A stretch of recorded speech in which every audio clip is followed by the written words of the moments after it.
travel and all the holiday food, the warm blankets and couches are easy to come by. Motivation to stay fit is often hard to come by in the winter months.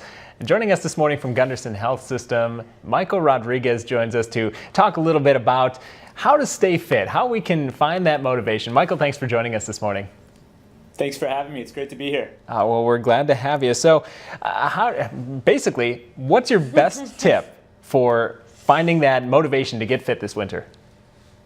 You know, for me, I'm a long distance runner in the winter, and I always like to think about the summer. That's typically when I'm planning my big races, and so I know that if I squeeze out the fitness this winter, I can really stay fit and really pay off in the summer. I like to say that winter miles lead to summer smiles.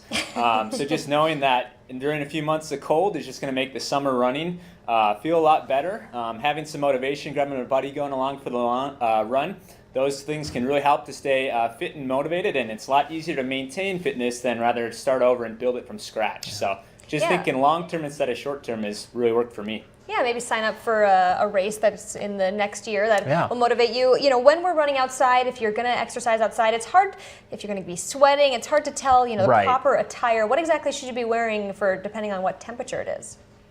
Absolutely. That's something that everybody kind of has to figure out because it's an individual basis. But what I recommend is starting off with the base layer, a long sleeve mid or full thickness sweat wicking tech. After that, I would also recommend kind of a light running jacket, something around there. And then a good base layer over the top is going to be essential, especially on windy days. That wind can really cut through your clothing, so you want something to stay windproof. And a good rule of thumb is that when you get outside, your body's going to heat up right away. So preferably when you're about 1 mile or 10 minutes into your exercising, you want to feel just about right then. If you're too hot right away, you're going to overheat, and you can always shed the layers. But if you're too cold at 10 minutes in or so, it's just going to be a little bit chilly the rest of the run. So kind of figuring out that timeline right there is going to be key for staying warm and comfortable in your exercising. Okay, so some good tips for folks who like to get outside and stay active.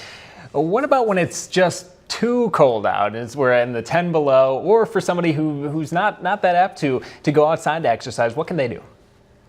Yeah, the great thing is there's tons of things that you can do indoors. The winter can be an awesome time to work on some weaknesses. So whether that could be flexibility or strength work, you could either go to a gym and cross-train on some equipment. Even if you don't have access to a gym, doing little things like taking the stairwell on extra flight during your lunch break, or trying to do some push-ups or squats, body weight type exercises that don't require anything at all. Those can be great ways that you can build strength and maintain your fitness inside if it's too cold to go outdoors.